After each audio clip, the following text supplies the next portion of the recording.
All right, so welcome guys to today's video. I have a very interesting guest today, very important and smart guest that sells for Amazon in Amazon for many years since 2014, right, Anthony? Correct. And like I told you earlier, in Amazon years, it's like 20 normal years. So it's really a pleasure. I follow you for a long time. Thank you, for being a guest here. I'm sure many of us will learn a lot of valuable things that we can take and implement in our Amazon businesses. So thank you for the opportunity. How are you today? I'm fantastic. Thank you very much for having me. It's a pleasure too. Of course, of course. Why don't you tell about yourself, who you are, for those that didn't hear about you? Sure. So I've been selling in the Amazon space since 2014.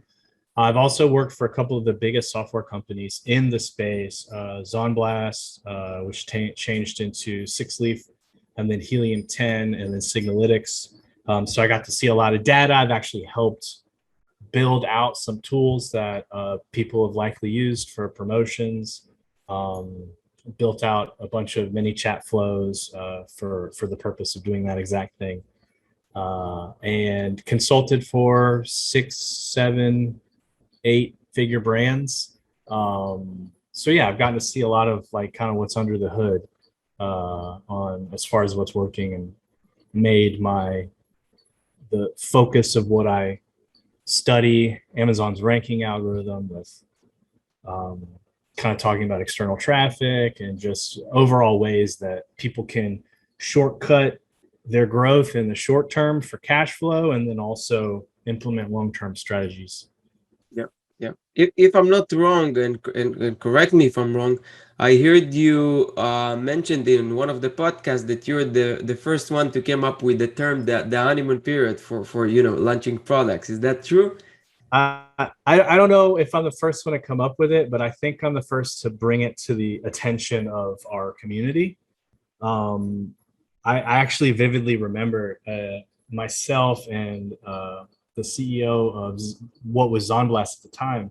We were on the phone talking about ranking, and like back and forth. He was talking about the potential how to study keyword rank, and both of us used to trade futures and commodities, and he was like, I wonder if there are any indicators. And out of nowhere it just hit me, and I was just like, holy crap, this is the reason why rank is dropping after 6 months.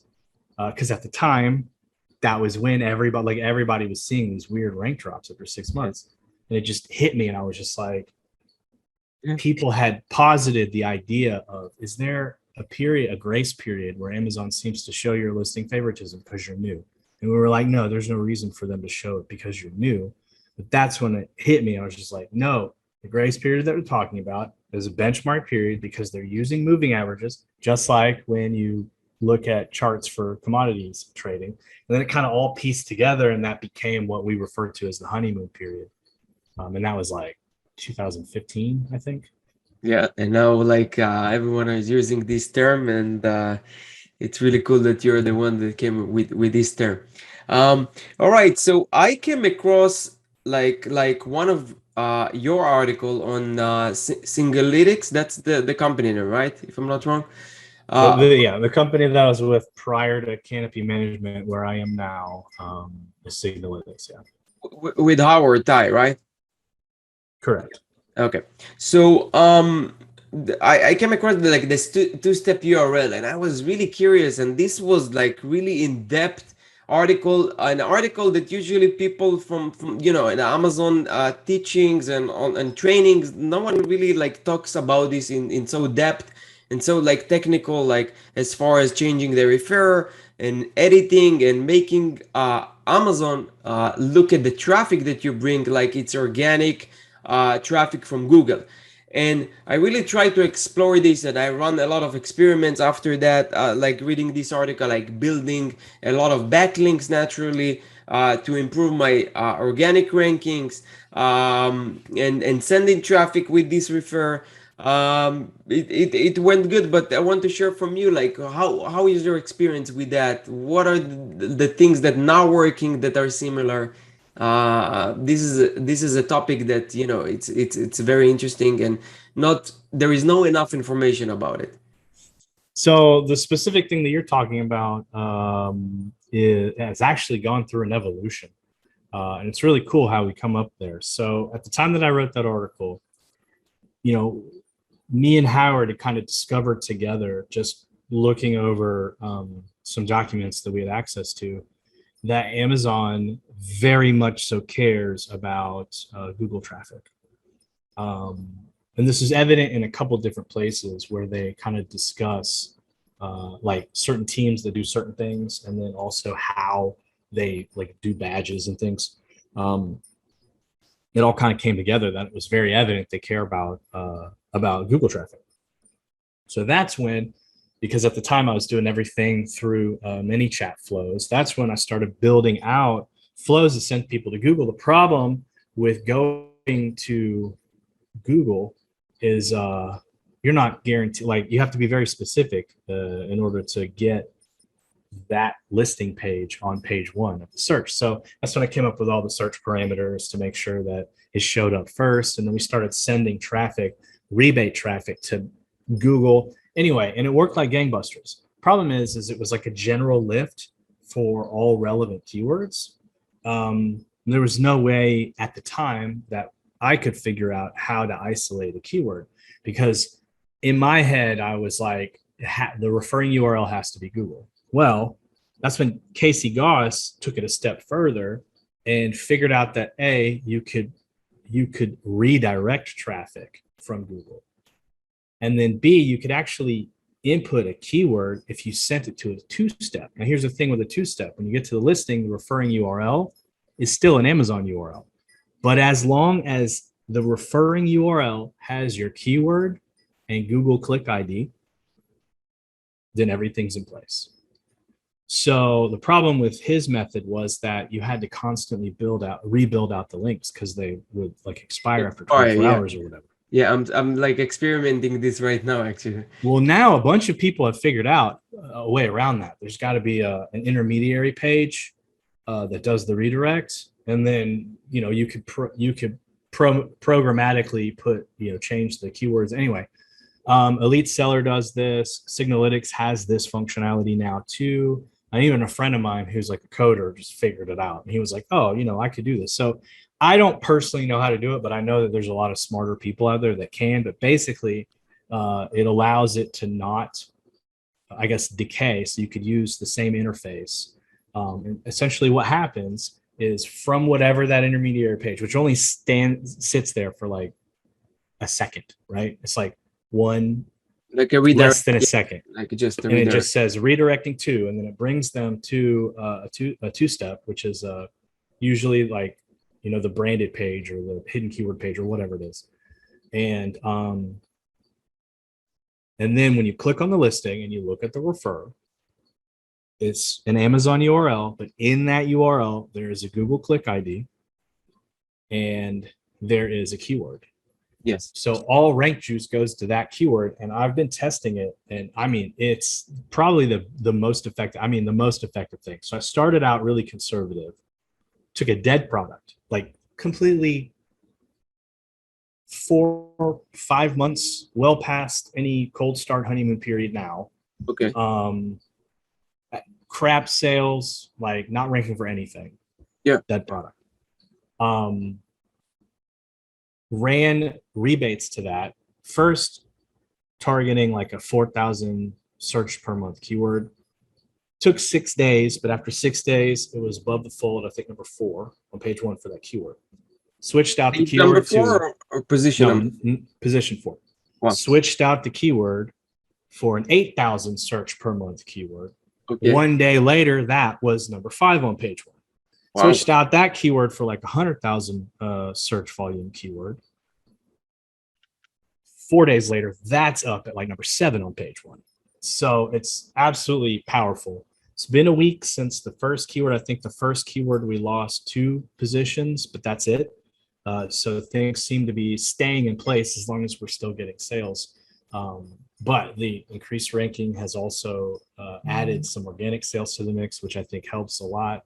But ultimately, in my opinion, redirecting from Google is a way that works really well. Two things I want to note. These are kind of technical details, but I think it's important to talk about. Yes.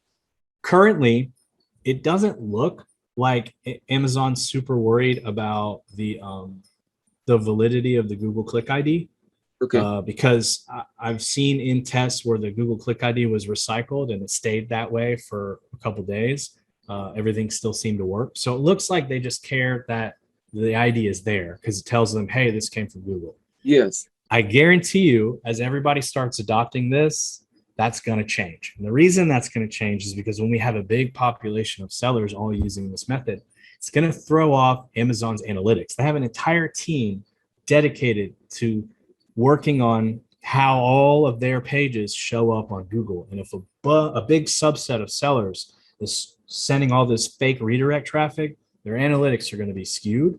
Yep. And then the next step is going to be to validate that Google Click ID. So for now, this works. It will not continue to work forever, though. Maybe staying under the radar, just work on creating, I'm a programmer too. So I'm thinking, yeah, I can just every click ID that I generate will be a unique one. I will record it in the database.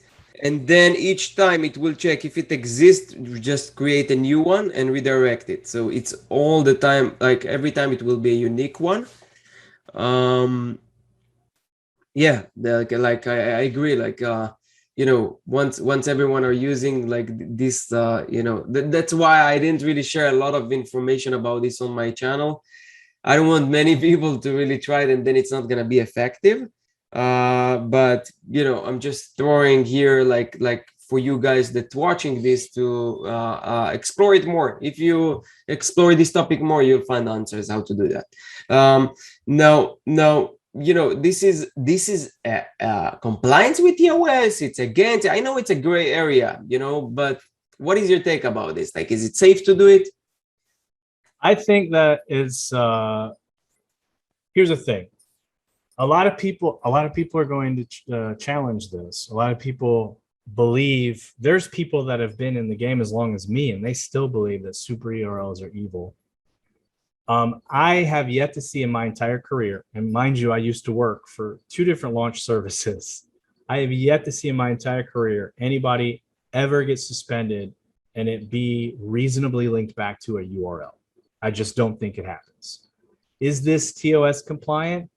Technically, no, only because you can fit this under the definition of manipulating the search and browse experience for customers. But I've yet to see Amazon take that type of action towards a URL. Will they fix it and change things and validate things in the URLs clicked? Absolutely. They add QIDs and they do all kinds of stuff to that all the time, which will diminish its effectiveness. But as far as taking action against the seller, I've yet to see that happen over a URL. So that's my take on it, and that's why I use it liberally. And I'm open to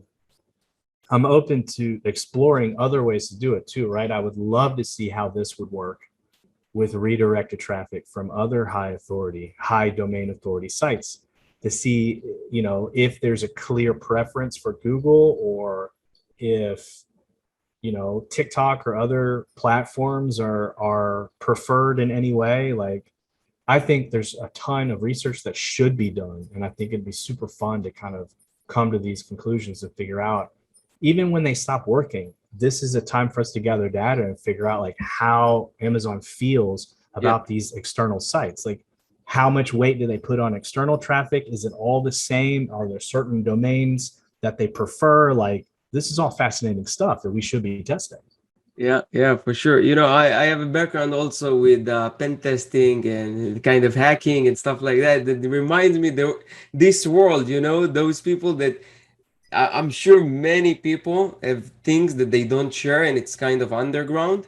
And, it's very similar to that back then when you had a good connections, good networking, you would have access to those like things that are not public yet. So um, I'm sure you were exposed to those kind of things as well.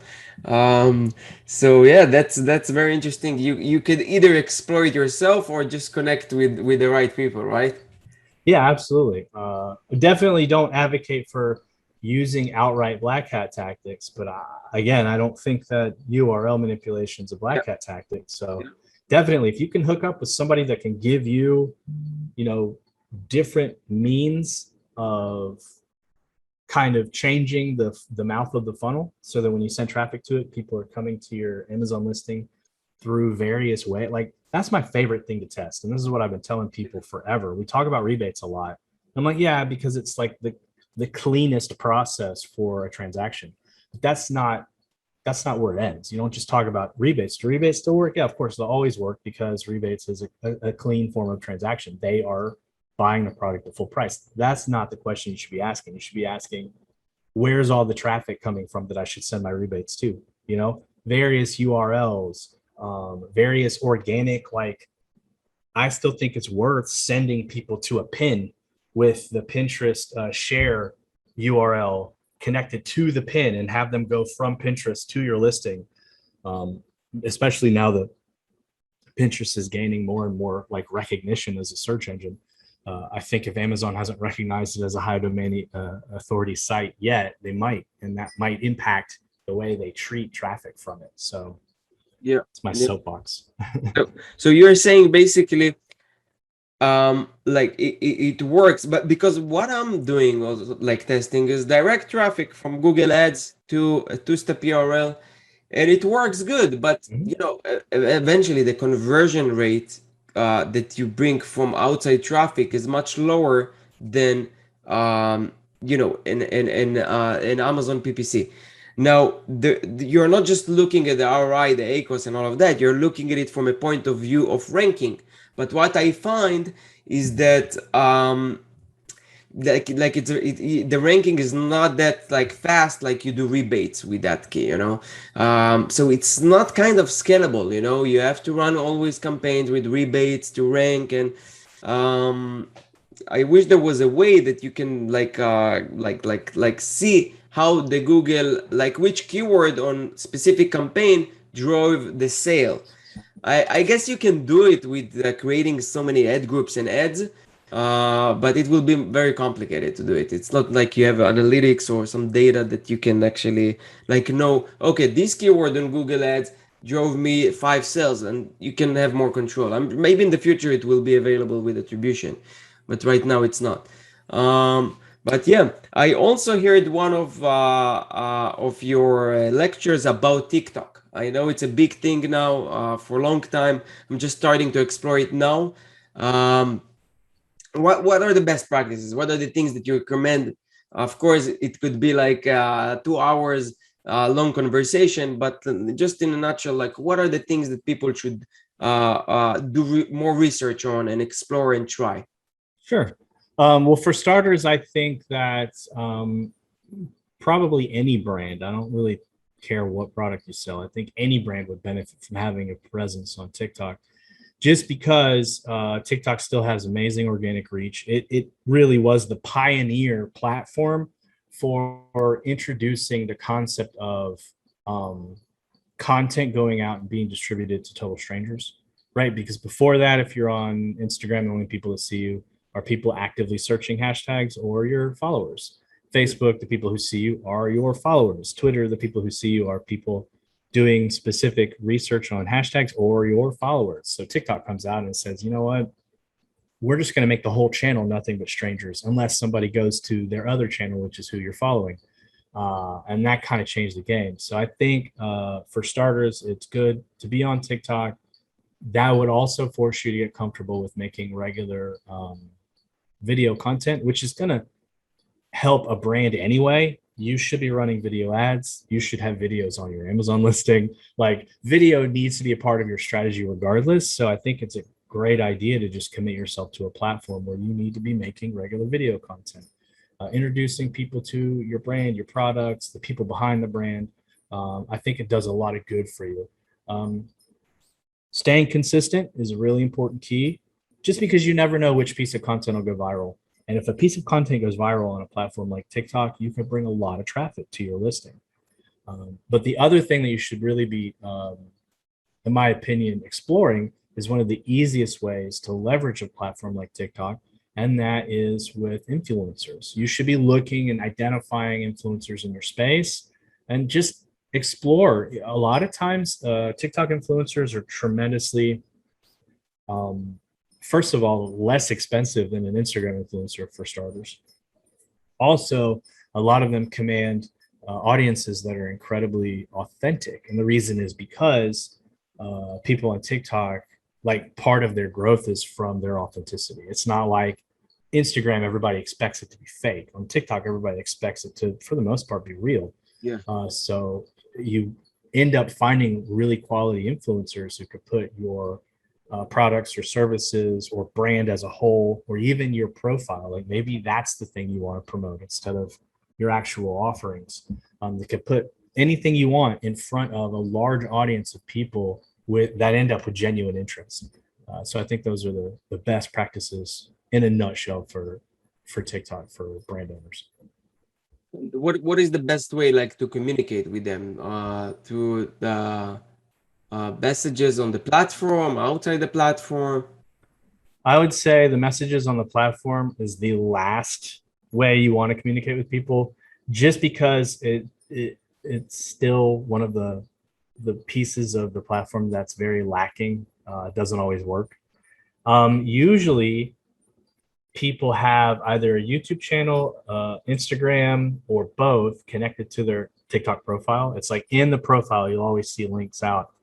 So what you're looking for is anybody who provides an email address in their bio or a link tree that ends up with a contact page.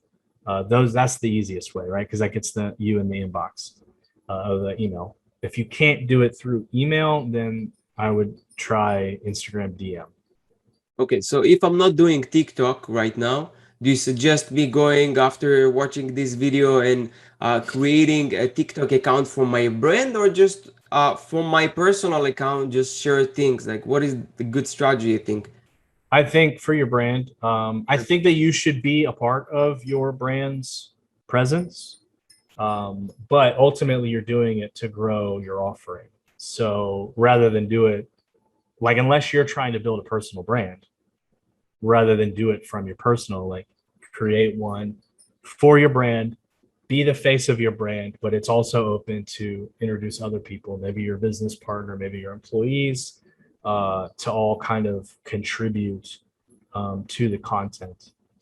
Yeah, yeah.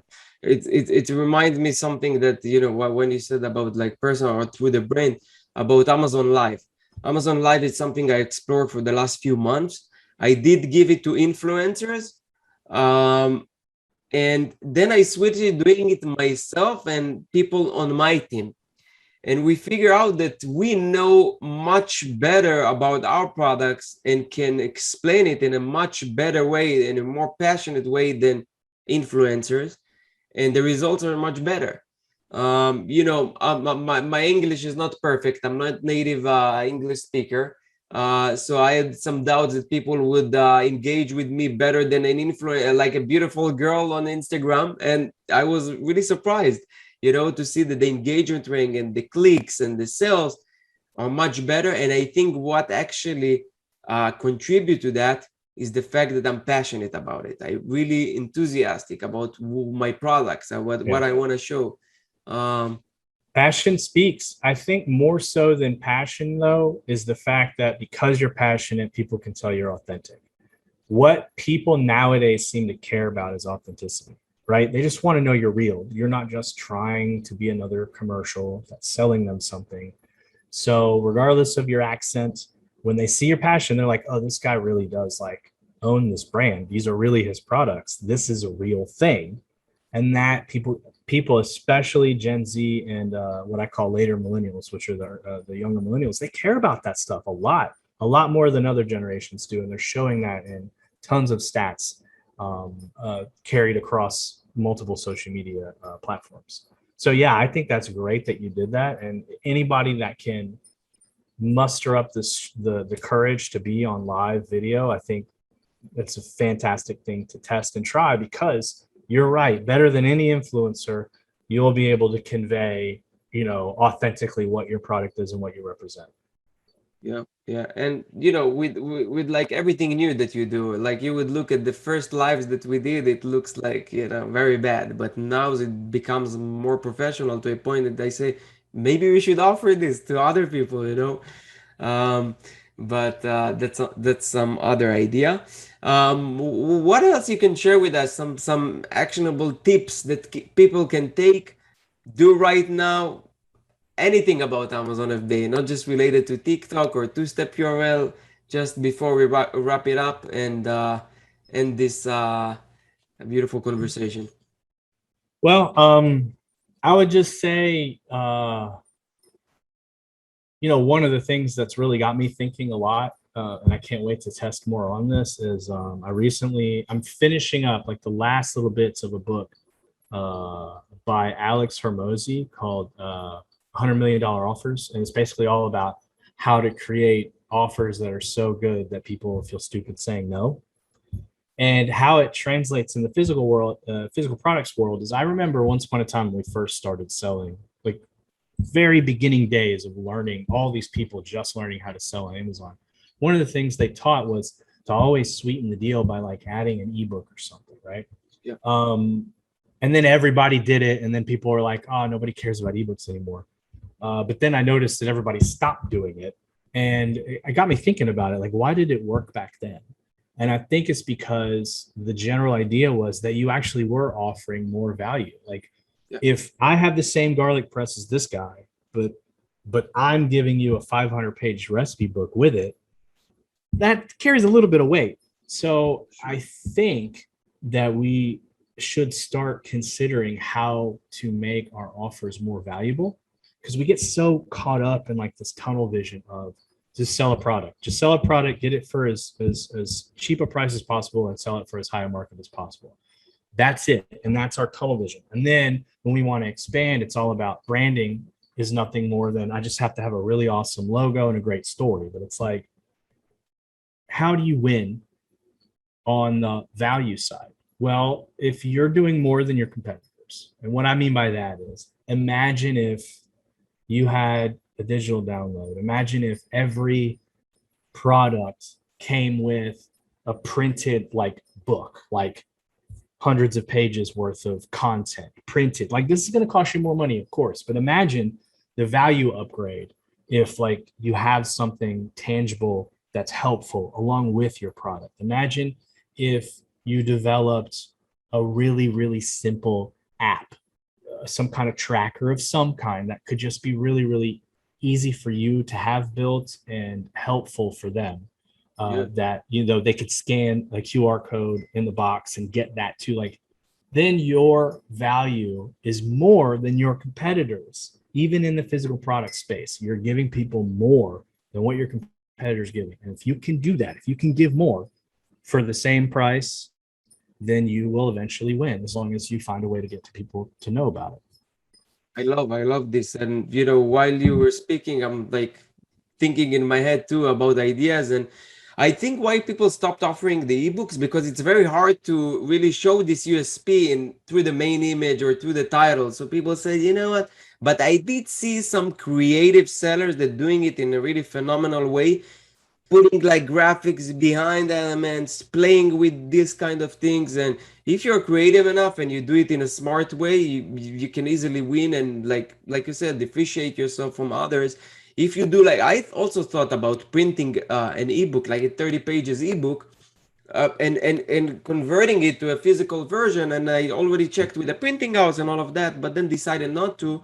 But this is something that also other competitors will, like, you scare them away from a market when they see seller with an app or with the physical ebook. They say, oh, well, it's the entry barrier is much bigger, and you can also implement this to your future products because you see, oh, it's not that bad or it's not that hard, and then you can implement. So this is really useful tip, and about thinking how to win and bringing value, because that's what matters today. So Thank you for the tips, Anthony. Really appreciate you being here.